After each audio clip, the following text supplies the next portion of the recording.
There has been a level of shock that the United States has not only been able to, but willing to engage in these kinds of operational matters against major enemies of ours and friends of theirs.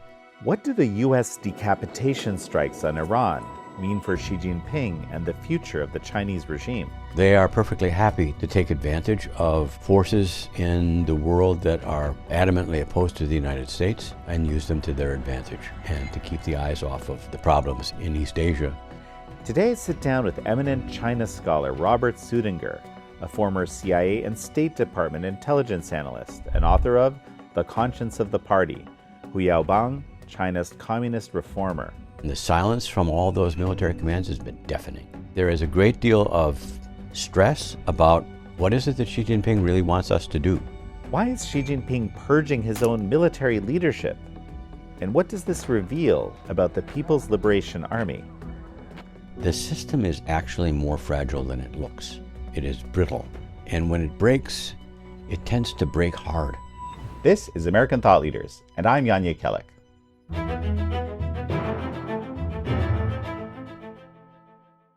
Robert Suettinger, such a pleasure to have you on American Thought Leaders. Thank you, Jan. It's a pleasure to be here. Congratulations on an incredible book. I have to ask you right away, we've had the U.S. engage in 2 decapitation strikes against major allies of the Chinese Communist Party, Venezuela, and most recently Iran. What is the impact of that on the Chinese Communist Party leadership?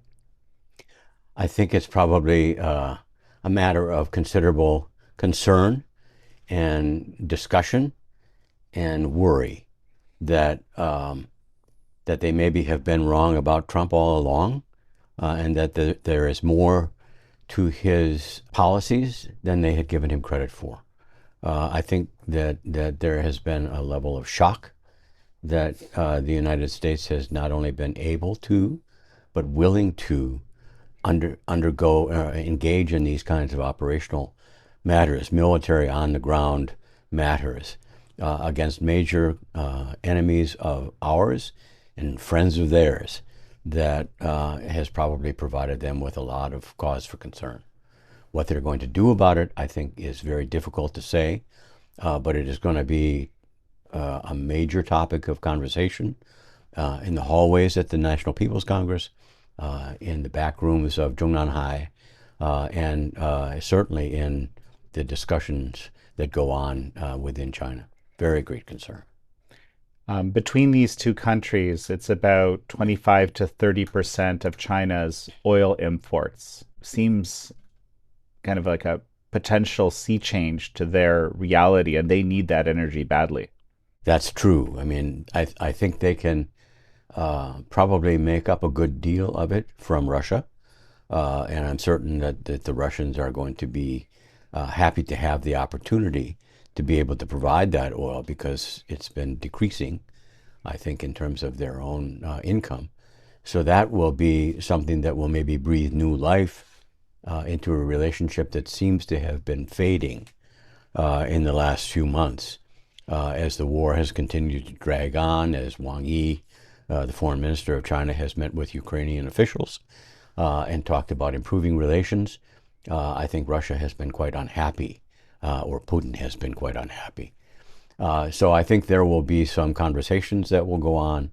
I don't know how much of a hardship the immediate drop-off in Iranian, on top of Venezuelan oil sales to China will be, but it certainly will be an unwelcome effect on an economy that is already struggling. The Chinese economy is kind of in deep trouble, and a shortage of oil is not going to help.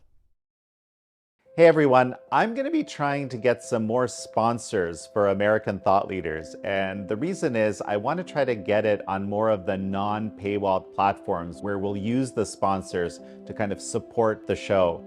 And one of the sponsors that I really appreciate is American Hartford Gold. You know, these are pretty chaotic times. We're not sure where things are going to go. There has been this, massive liquidity, $6 trillion put into the system. We don't actually know how all that is going to play out. And I like to put my money in a very stable place that also tends to go up, and gold is really the perfect place for that. Now, gold has had a correction recently, and that's absolutely true. But again, if you look at the long-term trend on gold, this is the reason I invest in gold. I'm not like a stock market trader. I like to put my money in a place that's stable and growing. And I actually think this is the exact right time to buy gold because it has gone down a little bit. It's a little bit cheaper, but the price, in my belief, is only going to continue to go up, and that's what I'm actually doing. So American Hartford Gold really is the place to do it. We've worked with them for years. We've had a great experience working with them. They're Better Business Bureau certified and frankly really easy to work with. Okay, so you can call them at 855-862-3377. You can text American to 65532, or as always, click the link in the description below.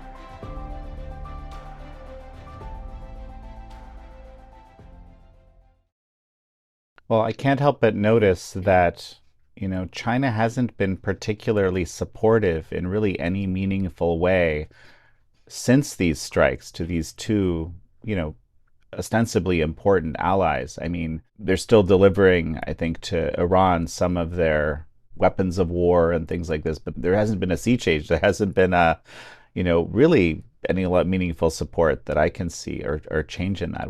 How do you see that? It's sort of a matter of, well, what do we do now? They've been expecting, I think, probably, that the United States was going to be bogged down in these different rearrangements of a strategic nature, and that therefore they could continue to make money and to keep the loose grouping of anti-American powers together and in lockstep with each other.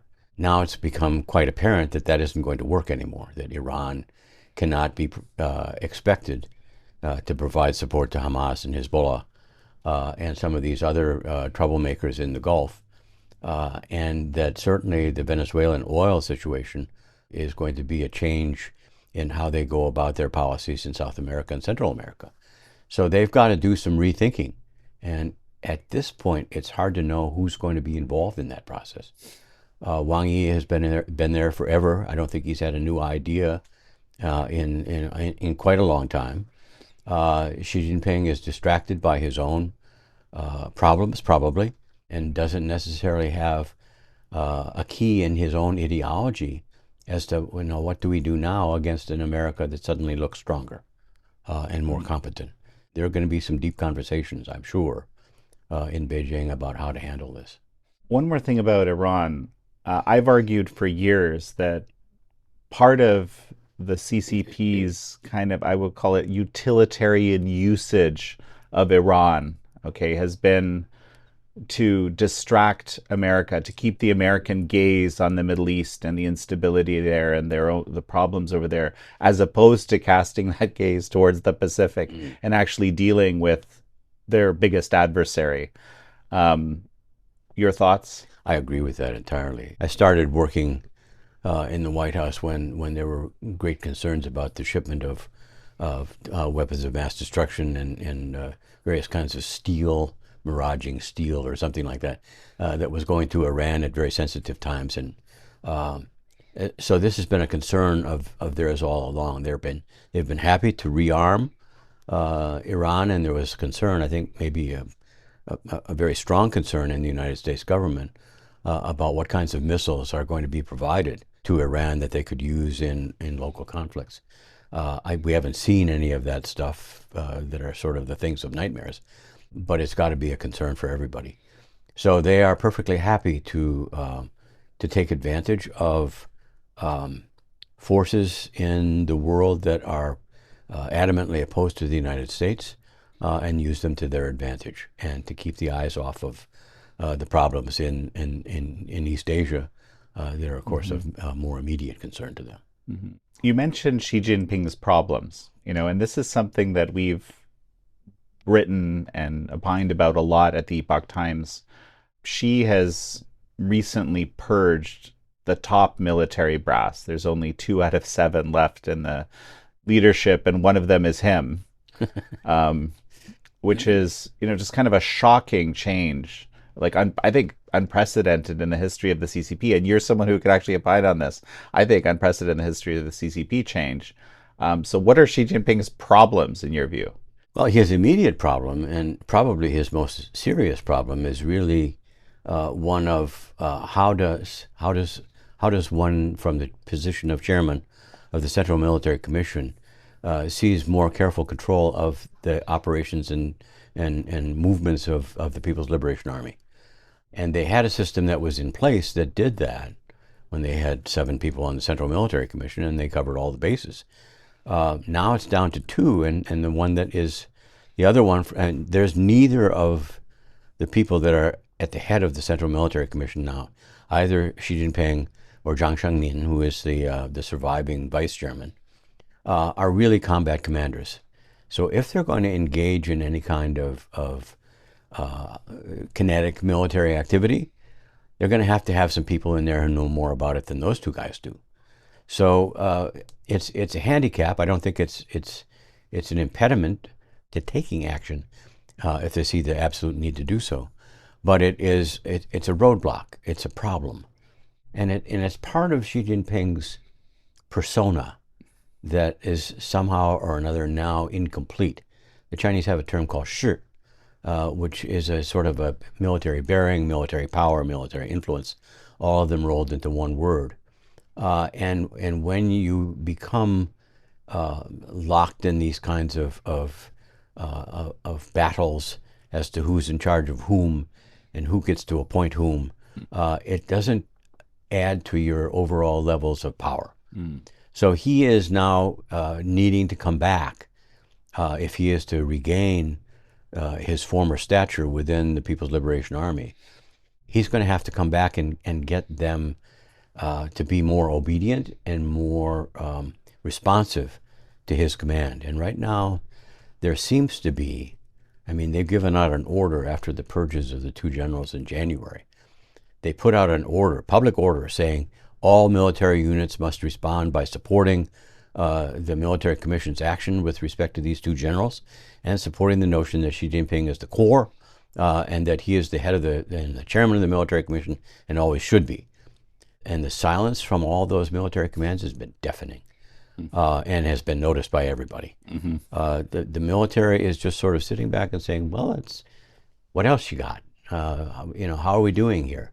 There is a great deal of stress, I think, at the upper levels of the People's Liberation Army about what is it that Xi Jinping really wants us to do.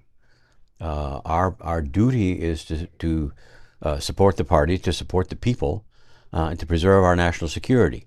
And we don't know what some of these orders are going to bring about.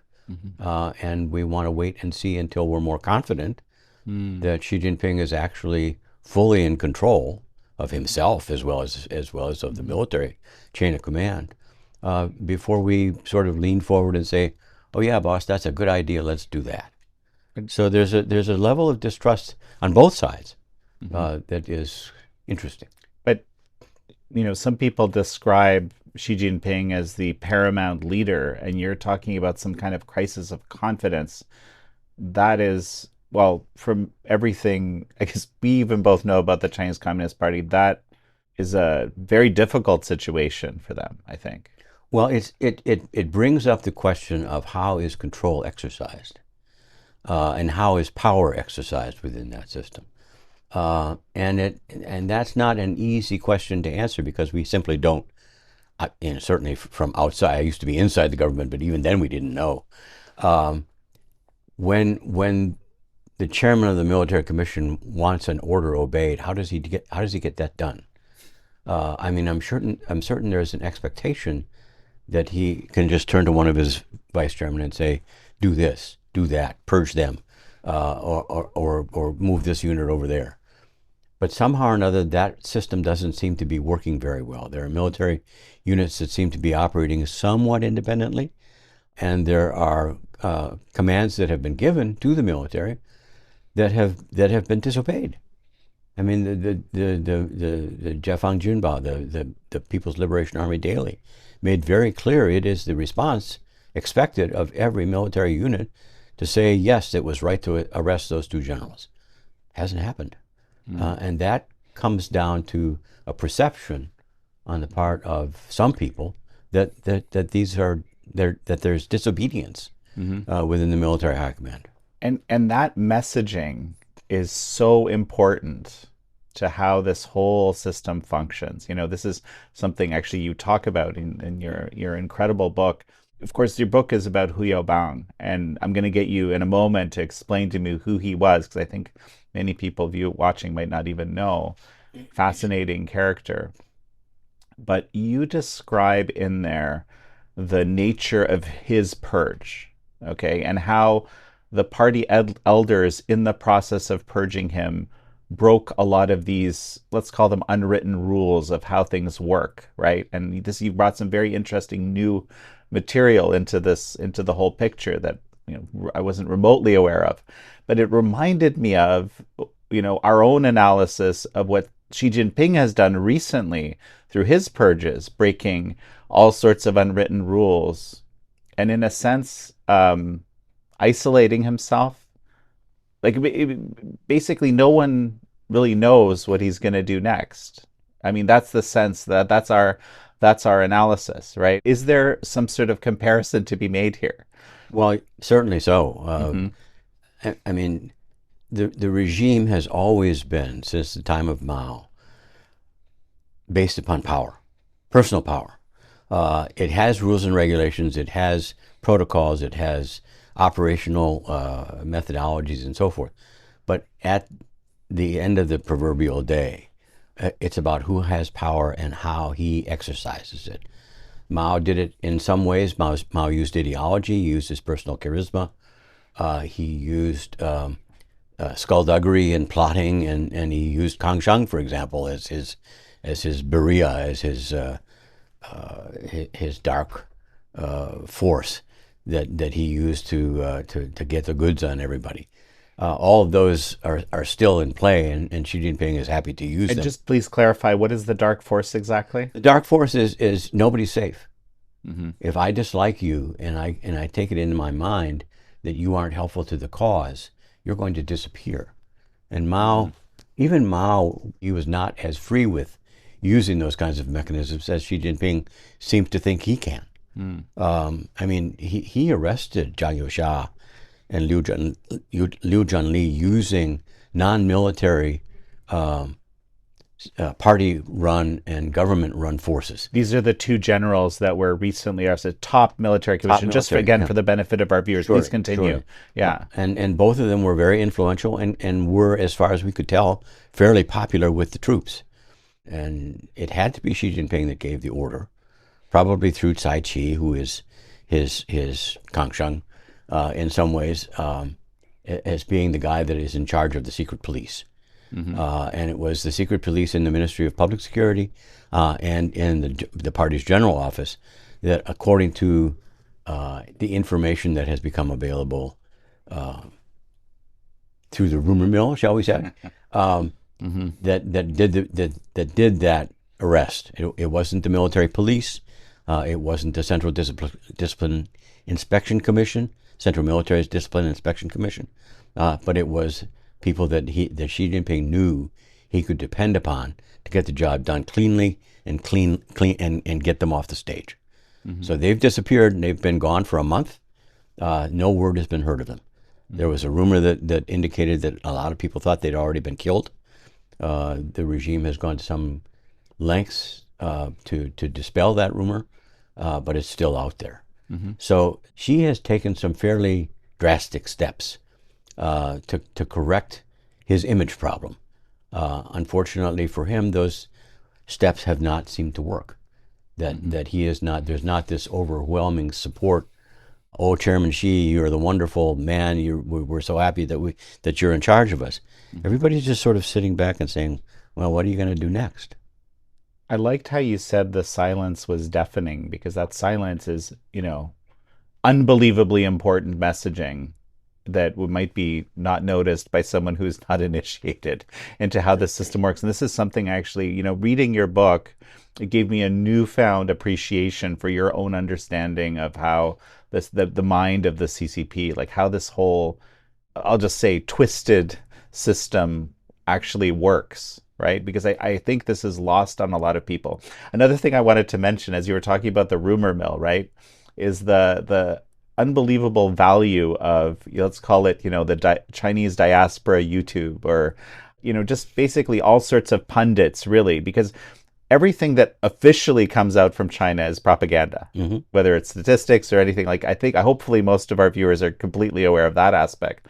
You have to kind of you could read the tea leaves, but you have to understand that it has a purpose, right? First and foremost, not it's not actual information for its own sake. But then you have this whole kind of rumor mill slash, people getting, in some cases, like very fascinating information that's not publicly available and revealing it. And in many cases, you just don't really know. But then there's certain people, certain users, which seem to be right on the money a lot more often, and you tend to follow them. Tell me a bit about this space, because just like studying, at Epoch, we've been studying, trying to explain to America how this whole thing works, what's really happening. We were able to, for example, predict that Zhu Yongkang, one of the most powerful people back in the day, right, was going to get deposed, and no one saw that, but we saw it precisely through looking through these sorts of networks, and reading the tea leaves and so forth. So how do you use this system, right, to try to understand, and how important is it in understanding what's really going on over there?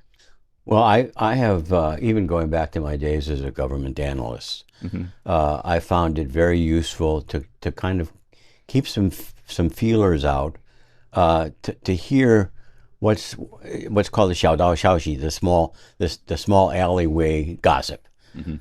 And when Hong Kong was flourishing, there were several political magazines. They were sometimes called political literature just because you didn't know whether it was true or not.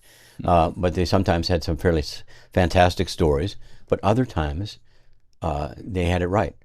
And information circulates within China because it's such a closed system. The rumor mill becomes more important for getting information.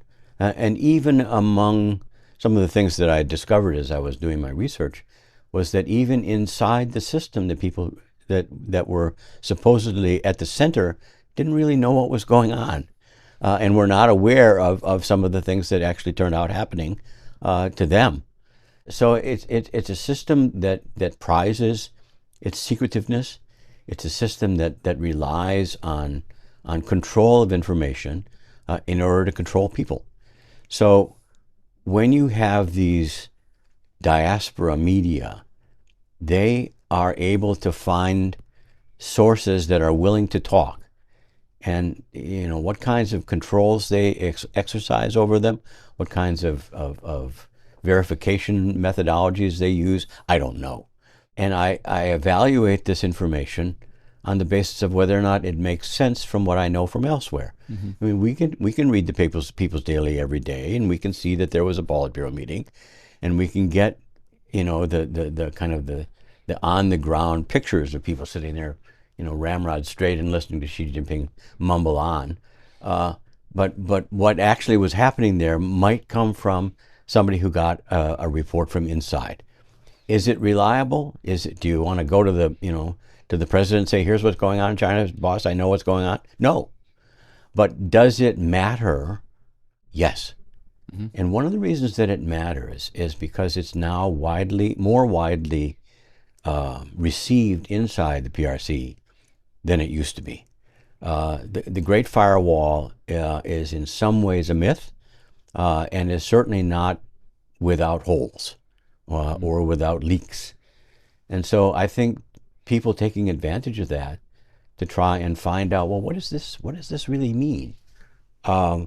For analysts to ignore that information because it's in Chinese, is no longer appropriate. You can get that stuff translated. You can transcribe Yes. that guy's commentary, put it through your computer, and 5 minutes later you've got a transcript. Incredibly helpful. This is AI as an AI AI has tool. been Yes. invaluable. I wish I'd had it early on in my research for this book. Right. But the fact of the matter is that language is no longer a complete obstacle to understanding what's being said. Mm. And some of these people, some of these commentators, are very sophisticated. They have staffs that do research for them. You know, they know who was the commander of this unit and that unit. They know who has been the vice chairman of this or the vice minister of that.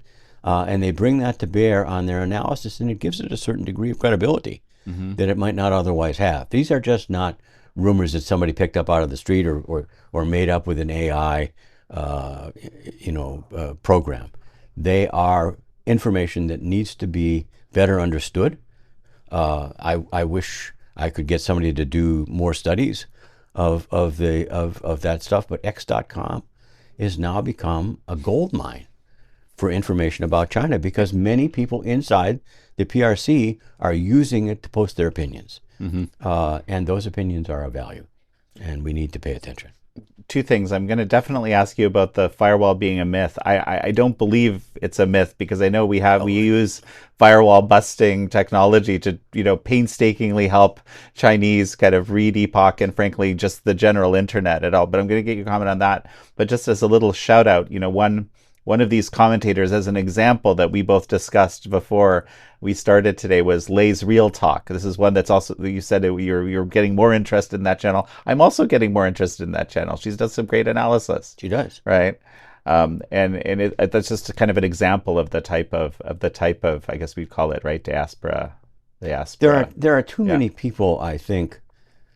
I mean, the U.S. government analytical community has always been very confident in their judgments, and when somebody doesn't have the access to the classified data that they have, they tend to just sort of dismiss them as being just rumor mongers. Well, some of the rumor mongers have been right in the past, and some of them are right now, and we ought not to be so quick to dismiss them because, and I don't know any longer. I no longer have any clearances and don't want them. I don't know whether the information that they're getting is reliable enough for them to make these kinds of judgments or not. But the fact is they aren't giving them out to the public, and so those in the public who are interested in these kinds of issues, and there are many people that are and should be interested in Chinese politics, have no other alternative than to read this stuff and look at it and be informed by it. And there's a community out there. They quote each other, they argue with each other, they fight with each other, and in the process they air out the data. Truth. They're getting to the ground truth. And absolutely. There's no question of the fact that Xi Jinping is now less of a dominant leader than he was 6-8 months ago. And the process that has been undergone has been one that we don't fully understand, but it's there and visible. And I can't help but think, there's people in the CCP right now in senior levels that are looking at Venezuela and looking at Iran, and they're saying to Xi, "You did this." Yeah. Right? Yeah. And that's not a good position for him to be in. Well, one of the things that Xi has done, and we talked about this before, was that you have to understand in looking at this very complex party that it's not monolithic, that there are variant opinions in different places, among different groups, among different, let's call them factions, although a faction is technically illegal, they still and all exist. So if you divide the leadership into a Xi faction, then there is a princeling faction, a Hongardaya faction. And then there is an elder faction that may be part of the princelings, but it may not be.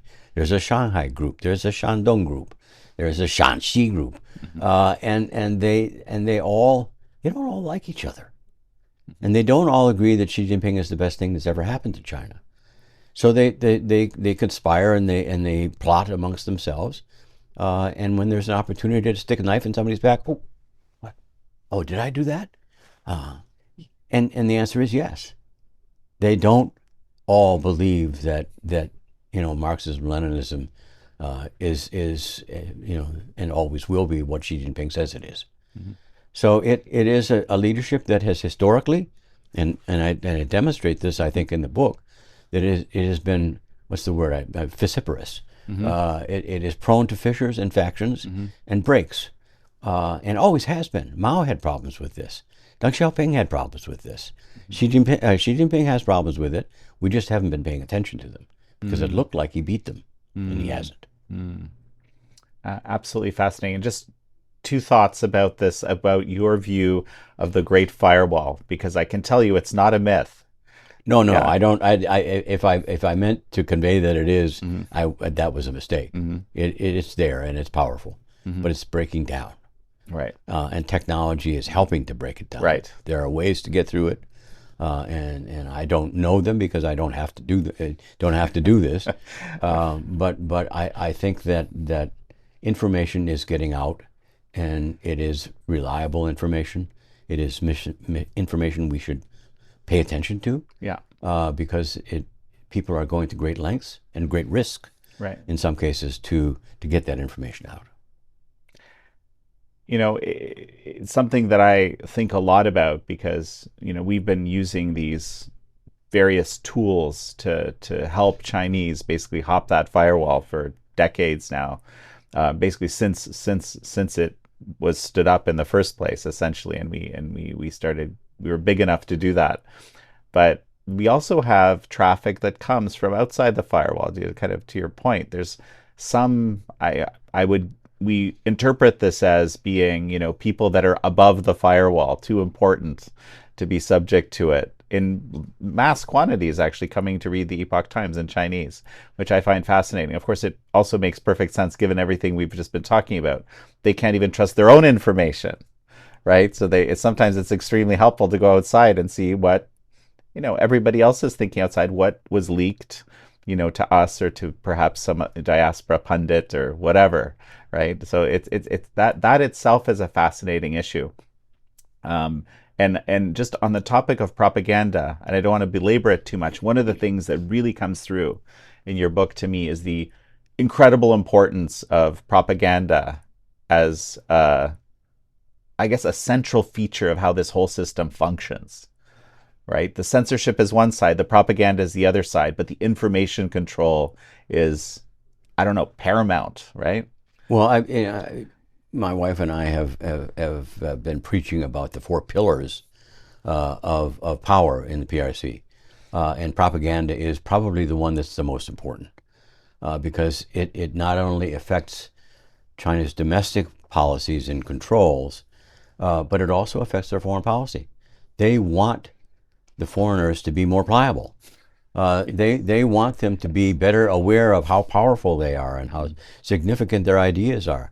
So they are constantly pouring out propaganda of what they want Americans, Russians, Europeans to believe. And they do it in all kinds of languages, and they spend a lot of money on it. And it is important. Domestically, it's even more important because it's part of the method of control, and it's not only controlling what information they get from the government, but they want to control what information they pass along amongst themselves. So there are, this incredibly potent surveillance system, cameras, microphones, all kinds of things that they have imposed, and it has been kind of a hallmark of Xi Jinping's era, that level of technology is now as dominant and powerful as it has become, and it really has been an impediment to the modernization of China as a whole. I mean, people in China simply can't get access to information that they need, and that is a shame. But that's what the PRC government and what the Communist Party wants to have happen, and it's their toy, and they want to play with it. Well, and I can't help but notice that, aside from these, as I mentioned at the beginning, decapitation strikes against major, ostensibly allies of the CCP, although I don't know if that's what, Vladimir Putin is thinking as he's watching how the CCP is not supporting their particular allies. I think that a whole other thing for discussion. Yeah. But the U.S. is just, in the State Department is standing up a speech freedom initiative, right? Yes. And, you know, for that, it obviously incredibly important for Americans, First Amendment protections are critical at maintaining them. Americans don't want to be censored from outside. Again, something else incredibly important, I believe. I keep becoming more and more of a free speech absolutist as I watch how the world changes. But I mean, given what you just said about the importance of this information control system they have in China, I think they're looking at the fact that the US is prioritizing this, like, i.e., facilitating the free flow of information internationally. I think they're watching this a lot more closely than a lot of people are aware of. Oh, absolutely. Yeah. And they're going to be taking steps. What is it? Freedom.gov Yeah. is the new program, and Mm-hmm. they are certainly going to be taking any and every step that's available to them, including technological developments, to prevent that from becoming a factor in their own domestic politics. Mm-hmm. Whether it will work or not, I don't know. Whether it's working now, I don't know. But it is something that was immediately noticed and will continue to be an issue in the U.S. PRC relationship. Some people have said, and I'm not going to give my own opinion on it. Some people have said that the Great Firewall actually collapsing would be the end of the CCP. Is that too It would extreme to certainly say? it would certainly be a damaging um, phenomenon. Let's put it that way. I mean, you can make the case that for many in China, they just tune out altogether. So they aren't, they can have the loudspeakers can be playing in the fields or on the trains, and they just don't hear it. So there is an ability to tune out that kind of information because they know it's lies. But still, in all, it is an important matter to be able to say, this is not just what we want you to believe, but this is what you can't say, Mm-hmm. and we will punish you if you do say it. So, that's always going to be an element of that government's policy. Although in recent years, I've come to kind of, I don't know, realize that propaganda is a lot more effective, even in the West. Like, it's fascinating to me that so many people believe the stuff that the CCP publishes in the China Daily, or whatever other channels they push information out. Well, actually, you know what? Here's one. I'd love to know what you think about this. Okay, we've heard it a million times. It keeps being repeated in all the major media. Okay, China has lifted millions out of poverty. How do you respond to that? Yeah, but uh, I mean, yes, they have. There's no question that as a result of the modernization of the Chinese economy, as a result of an enormous amount of foreign direct investment coming into China, they now have money, and that money has been an element in the overall rise. I mean, you go anywhere in China and you can see new buildings, new railroads, new urban development. What you don't see is what Li Keqiang talked about, and I can't even remember what year it was, a long time ago. He said that in the Chinese population of 1.4 billion, and there's even questions about that now, but he said at least 600 million people still live on below the poverty line, and we don't go see those people. Mm. Our newspaper Mm-hmm. reporters don't go ooh and ah at those people because they're in poverty. They're in minority areas. They're in out in the west and southwest, in some areas in the south. Um, they're up in Heilongjiang. They're out in Xinjiang. We don't see that part of China because that's where the real Chinese live. Now, in this Chinese New Year's year of the horse, many of those people who worked in urban areas have gone back, as they are wont to do, to their home villages to celebrate the Chinese New Year's. Many of them are not going to be able to come back to the urban areas because there's no jobs for them there. And the Chinese government doesn't want you to know that either. Mm-hmm. So those people may have bought a one-way ticket back out to their home villages. So, I mean, I'm not trying to say it's a myth. I'm not trying to say those people have not risen, but the numbers are not as impressive as you might want to think. But there's this other part, okay, that I just always think the yeah, but it's exactly yeah, but, right? As you said, right? During the Great Leap Forward, they took them down to cannibalism. Yes. So we're talking about a rise from a depth that was created by the CCP that's, beyond the fathoming of many of the poorest people in the world. Yeah. Okay? So it's the yeah but is the critical part, right? So that's the context. Or yeah, yes, the relative wealth has increased. However, where did you start? What did you create to, you know, to create the depth from which you started that rise, Yeah. And right? the other element of that that's important is the fact that during a period a few years ago, essentially before Xi Jinping came to power, there was a flourishing of, and you have to be very careful with this. People call it the private sector. There is no private sector Yeah. in China. There are what are called minyin qie, Mhm. people managed enterprises, but they had a certain amount of freedom to invest and to make economic decisions without a party boss being over their heads. And there was a rise in prosperity uh, in China that was palpable. What has not been noticed is how rapidly that has begun to go away. And there's been a re-centralization of state-owned enterprises, of industries that has been probably responsible for the decline of the Chinese economy over the last few years. Their growth rates are down. Their tax rates are no longer able to provide the local governments with the money that they need to do the kinds of things they've done before. The real estate market is collapsing. So that things are going backward. They're not only not just being lifted out of poverty, they're sort of sliding back into it. And that has got to be a concern for a lot of people. Finally, before we talk about Hu Yaobang, which I'm going to encourage people to get this your incredible book and learn way more about, but just tell me a little bit about your background so people understand where you're coming from. I'm a small town boy from Two Rivers, Wisconsin. Um, and I went to a university where I had a professor that said, "You have an unusual grasp of how Asian politics works." He himself was Asian. Mhm. And so he said, "You should study an Asian language." So I started at Middlebury College to learn Chinese, and I went to Princeton for my senior year. Did 2 years of graduate work, and I lived overseas for a couple of years. And then in 1975, I started work for the Central Intelligence Agency.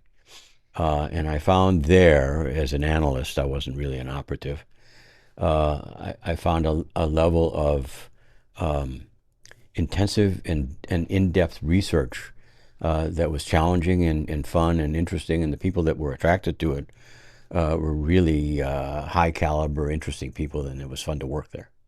Um, I retired in 1999. I went to the Brookings Institution for a couple of years and wrote a book that was based on my 4 years in the White House, which I served during the Clinton administration from 1994 to 98, essentially. Um, and that put me into the thick of policy making as it is in reality. So rather than thinking about it as a theoretical exercise, I was actually in the position of having to say, well, now we need to work with the State Department on this issue, Commerce Department on that issue, Defense Department has its own issue, and we need to kind of figure out a policy that will work for all of them. Uh, so I was very fortunate to have the opportunity to both do the intelligence and research kinds of work, and also then the nitty gritty of policymaking, and how hard that is, and how difficult it is to adhere to a strategy. Um, so once I got out of the box, as it were, I wrote a book about U.S.-China relations after Tiananmen at Brookings, and then the book that I did for Harvard University about Hu Yaobang was the prequel to that, because if you recall the Tiananmen demonstration, they were caused by Hu Yaobang's death in 1989 Mhm. on April 15th, 1989. He passed away from a heart attack. Um, and a lot of people then brought up the fact that, well, he was actually purged in 1987, and that wasn't done by a very uh, proper way.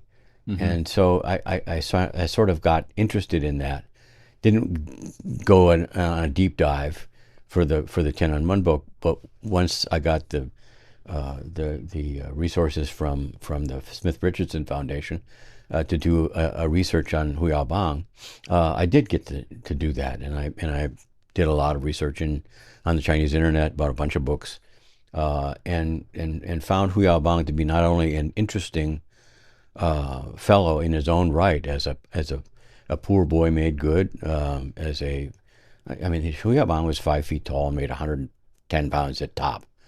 And much of his life, he was less than that. He was very bold. He had a high, squeaky voice and a thick accent, but he had a lot of ideas, and people were drawn to him. Mm-hmm. So I wanted to know, well, how did that guy make it to the top? And what did he do once he got there? Mm-hmm. And so I got a book about Hu Yaobang as he rose through the different levels of the bureaucracy, began to be a book about the Chinese Communist Party and Right. its history. Right. So that was kind of is the enduring, in my view, at least, value. Hu Mm-hmm. Yaobang is still admired in China. Chinese people, look on him and they smile and they Mm-hmm. say he was a good man. He was the He was the that's the conscience of the conscience of the party. party, exactly. And But but he was also a ardent Maoist, which yeah, so clearly, he had some kind of evolution, and that's also very interesting. Listen, speaking of evolutions, let me ask you one more question because this is actually important. When you worked in the Clinton White House, arguably that White House was responsible for some really bad China policy, mhm. right? Your own evolution, right? Because clearly, when I read your book, you clearly have an understanding of how this is. I feel like, as you said, this is a book about the CCP, actually, even in some ways more so even than a biography of Hu Yaobang, which is an amazing biography, by the way. But you seem to have learned some more things since those Oh years in yeah, the Clinton White House, right? oh And yeah. so just tell me a little bit about that evolution before we continue. Well, I mean, it's. I don't want to get into too much of the details Mm-hmm. of my personal thought growth and Mm-hmm. or whatever you wish to call it. But there's no question of the fact that simply by being married to the person that I'm married to, I am much more involved in the human rights elements of the U.S.-China relationship, and I am also much more um, involved in how Chinese people, not only people in the dissident community, but just sort of ordinary Chinese people who have left China and now live in the United States because they don't want to live in China, how they think about the situation. Right. They're not uninvolved. I mean, yes, a lot of Chinese Americans don't speak the language anymore and don't pay attention. They're off in their own careers and so forth. But there's for certainly for more recent expatriates, let's call them, Mm-hmm. um, there is and it always they're always drawn to what's going on in the PRC, and they know the system. They know how it operates because they've felt the lash, they've felt the pressure, they've felt the hate that is so prevalent in within that system. Mm-hmm. So yes, I've gotten to know many of them, and I'm proud of my friendships, and I'm always interested in their views and their interests, even when I don't agree with them. But so I've become. I don't want to boast about it, Mm-hmm. but I've become a little bit more the citizen of the world and a little bit more Chinese than perhaps I used to be. Mm-hmm. Well, and just another thing comes to mind, right? Which is when the Soviet Union collapsed back in the day, the really the only people that saw it coming. I don't know how many American analysts saw it coming. I mean, no, my mother herself believed because of the propaganda it would last forever. She escaped in 70, right, from Poland. It was these kinds of people that were the people that realized and were telling others, actually, this is going to collapse. But the powers that be didn't believe them, mostly, Right. right? mostly the pundits, the think tanks, all of that, right? It's fascinating, and so you went, of course it helped you a lot to be married to Diamond Liu, but you went in and you got to see that whole world, Yeah. which is frankly, I think, also way more important in some ways to understanding what's going on over there than a lot of the sort of official information as we've discussed. Well, I mean, and one of the other things that is driving my interest in the current situation there, maybe more than it should, because I'm pushing 80, and I'm out of the loop on many things. Holding up well, by the Well, way. Yeah. yeah, Yeah. we won't get into that. Uh, but one of the things that's important to realize is that the system is actually more fragile than it looks. Mm. It is a top dominant system. It is a Marxist-Leninist system. It is brittle, and when it breaks, it tends to break hard, and it tends to kind of, I don't want to mix my metaphors here, but it tends to melt in ways that are not predictable. So, Mm. I mean, in a couple of years ago, the slogan that she was large and in charge was meaningful and was credible. Uh, Now people are still sticking to that line without seeing that the cracks and the disagreements and the degree to which Xi Jinping is now sort of unified his opposition, Mm. and is hated by almost everybody in China. I mean, people who travel to China, get an earful from the cab driver. If they speak Chinese, they get an earful from, as long as they're outside the range of the local microphones.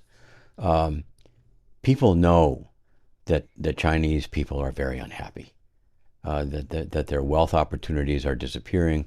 Graduates coming out of colleges are not able to find good jobs. People who have good jobs are losing them. People who are operating on the gig economy or whatever are losing their jobs. The farmers don't have anything to do when they go back home.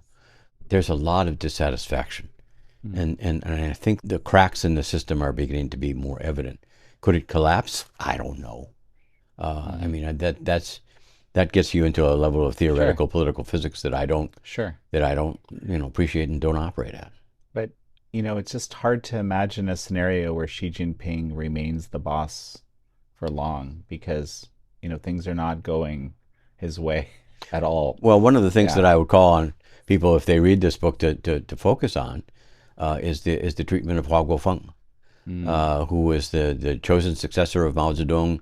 He took over all of the positions, not only chairman of the party and the military commission, but also premier of the state council and any other position that he wanted. And everybody looked at him and they said, "Well, how's he going to do?"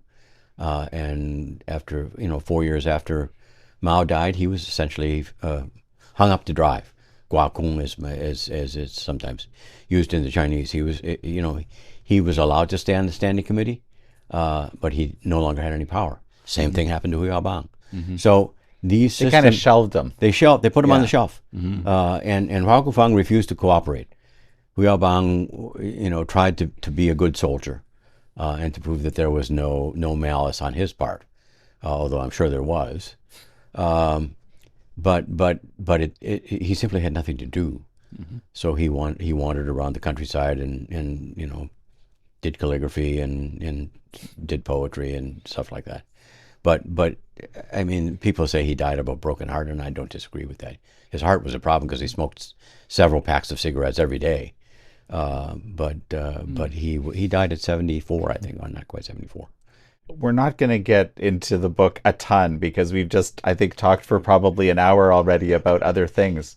But what I do want to talk about is this purge, basically, of Hu Yaobang by the party elders, which is, I think, new. Like this is not something that's been documented before.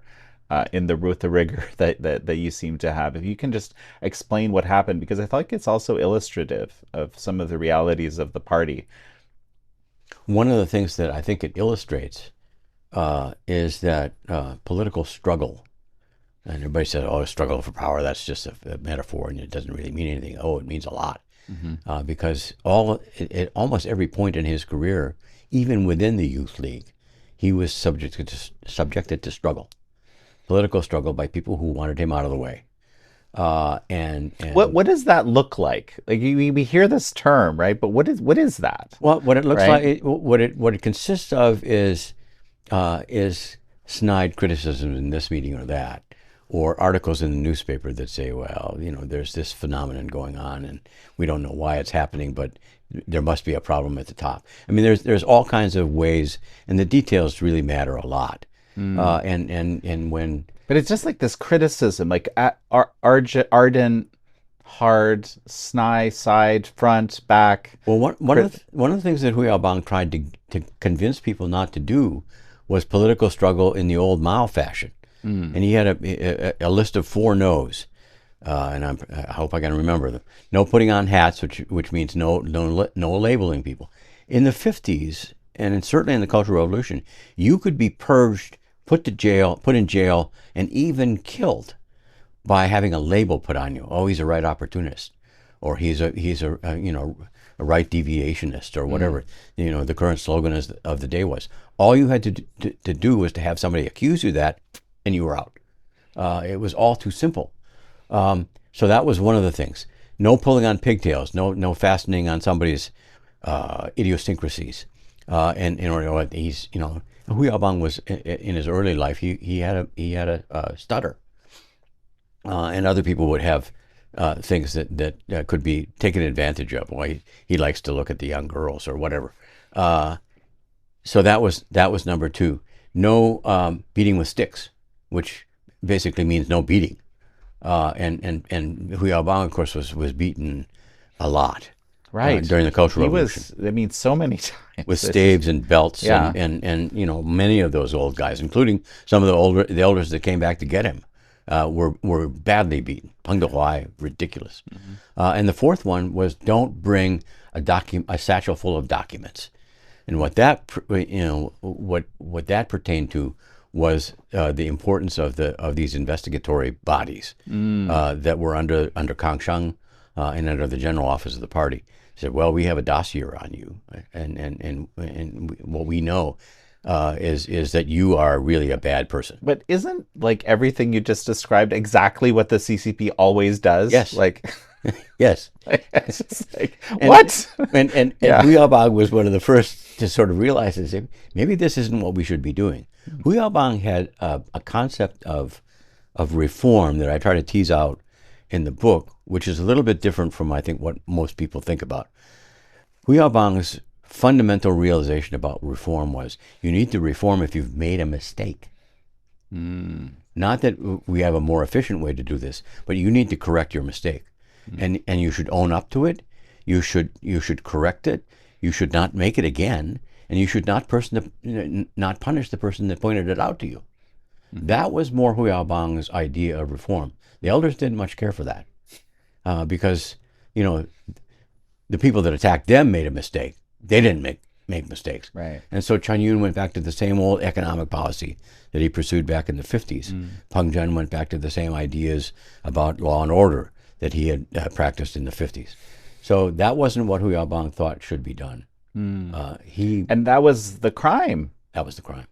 right? And the crime was that even though he was responsible for the rehabilitation of thousands of old officials, I mean, the people that sat on his trial board were, for the most part, people he brought back from political purge, from prison, in many cases, and arranged for them to be rehabilitated, put back to work, and he tried to develop a system that would enable them to be constructive and involved, and have their reputations restored without having them interfere in the political process.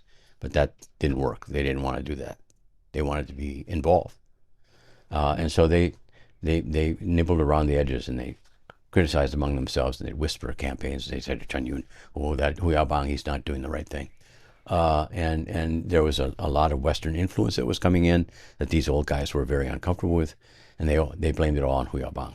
Mm. So when the problems began to arise ironically, was when Hu Yaobang was actually beginning to make progress on getting these old guys out of everybody's hair.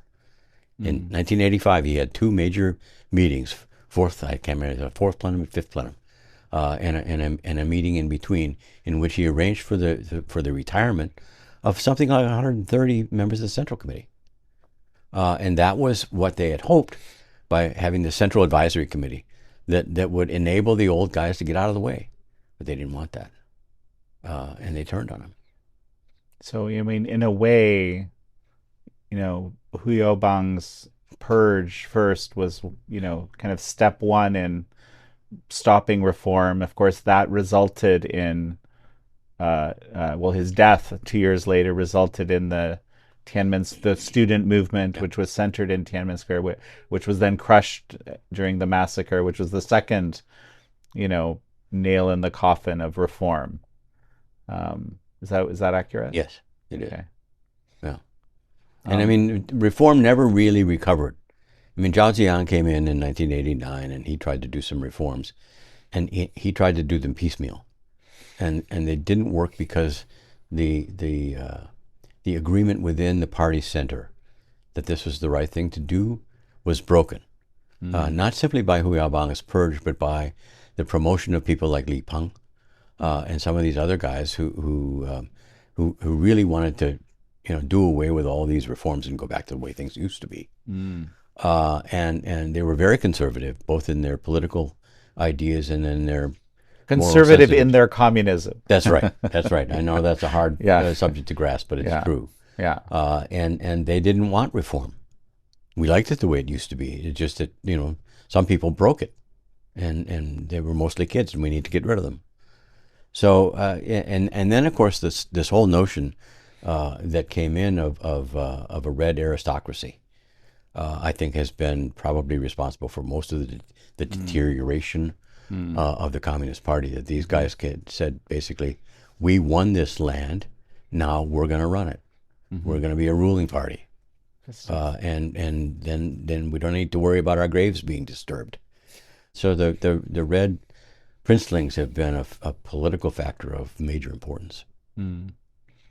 Well, I can't stress how much I recommend your book to anyone who really, because it's fascinating. It's this, there's this whole biography of Hu Yaobang through, of course, that's this kind of the thread through the book, but in a way, it's a biography of how, communism developed through the years, right? And also, this really fascinating part is you also have this ardent Maoist who is starting to, but through being put through hell again and again and again and again by his own system, right? Kind of coming out the other end, as you said, right? Is this really what we want to be doing? But it's shocking, the amount of punishment that he took, and I imagine many Chinese, took, is just astonishing in somehow in the service of this horrible ideology. His son, who died last year, Hu Dehua, summarized his father's approach to reform as saying, well, Deng Xiaoping wanted to benefit the party, Hu Yaobang wanted to benefit the Laobaixing, the people of China, and he just wanted China to become a normal country, rather than constantly worrying about who to struggle against next and what kind of campaign to follow. Right. Just a normal country. I've become acutely aware over the years, through reading interviews and my own experience, how central the survival and supremacy of the Chinese Communist Party is to that system, right? And how they view things. And so why his dream of China becoming a normal country was vanquished, right? I've said this before and I'll say it again. Part of the reason why I recommend your book so strongly is because I feel as you go through it, you really get a deep sense of that reality. You get a deep sense of how it works, how that system works, the mentality that has not changed. No. And it's really important to understand that. And if we imagine that it's changed, or there's been this vibrant society, no, that mentality is still there. And if we don't understand it, it's very hard for us to deal with it. I couldn't agree more. Yeah. I couldn't agree more. I mean, we look at that system right now, and people just sort of, oh, Xi Jinping is in charge. We don't need to worry. Uh, we do need to worry because individuals matter, people matter, leadership matters, and they're struggling and fighting for it on a day-to-day basis. And if we don't pay attention to it, then we can only blame ourselves for the consequences. It's an important system to watch, and we need to do better than we do now. Well, Bob Suettinger, it's such a pleasure to have had you on. Thank you, Jan. It's been a pleasure to be here, and I very much enjoyed our conversation. Thank you all for joining Bob Suettinger and me on this episode of American Thought Leaders. I'm your host, Jan Jekielek.